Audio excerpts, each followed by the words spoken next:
A neighbor. Speaking of a neighbor, I want to talk about Jack, who lives next door. He is very eye candy and definitely has this whole package. Sweet, smart, cute, confident, thoughtful, bubbly, humorous, and has lots of friends. We share a lot in common with each other. We are like peas and carrots. I am not exaggerating. We are practically brothers. And he has been being a real friend to me. You know, the one who always gives me a listening ear, a warm shoulder, a helping hand, and the most sincere words whenever I am in need. In my first year of high school, I failed an English examination. I was extremely disappointed, mainly because I had been trying really hard to get a high score. I got really frustrated with myself.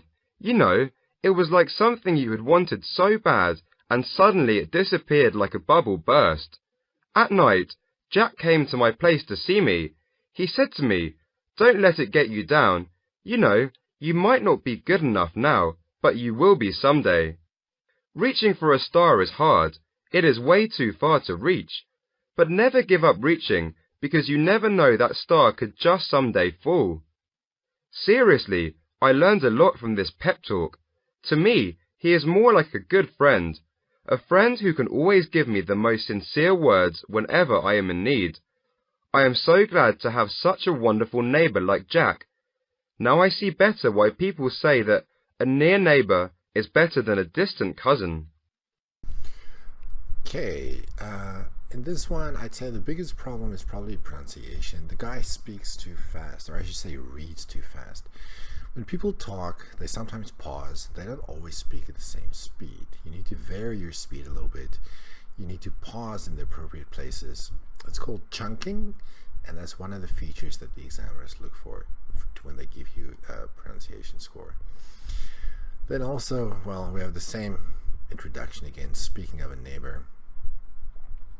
Okay, I've said what I wanted to say about the introduction in the earlier videos. Now, he goes on to describe Jack as very eye candy. Eye candy is a noun, so we can't use an adverb to describe a noun. So you could say he is maybe a piece of eye candy, or he is eye candy. I would not suggest that you describe a person from real life as eye candy in the IELTS test. Maybe that's just my personal opinion, but the examiner might have the same opinion as me. I would avoid describing people as eye candy. Also, he has this whole package. He's sweet, smart, cute, confident. Again, this is just me speaking, but if you're a guy and you are describing another guy as cute, kind of sounds a little weird. That's just me though. We have the listening ear again. I spoke about that, so it's not a listening ear. Instead, we should say he's always willing to lend me an ear. That's the phrase we're looking for. People lend other people their ears. Let's see what else there is. Okay, this phrase. Now I see better why people say that a near neighbor is better than a distant cousin. Well, this comes from Chinese, but in English it doesn't exactly work. I mean, it's still understandable. If you tell somebody this, they'll get the gist of what you're trying to say. And this phrase, I believe, comes from the Bible.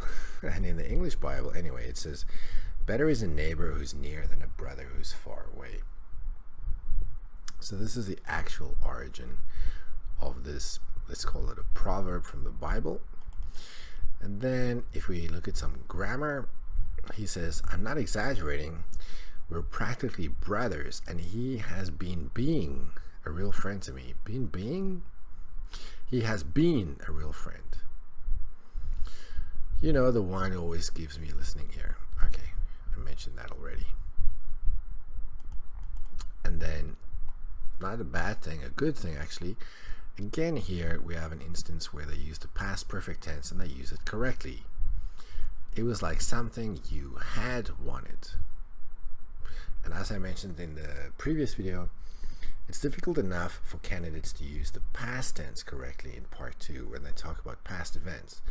So to hear somebody use the past perfect correctly, it's a good thing, and that'll surely help your score, at least for grammar. Pronunciation though, this guy really needs to vary the speed at which he speaks, and he needs to pause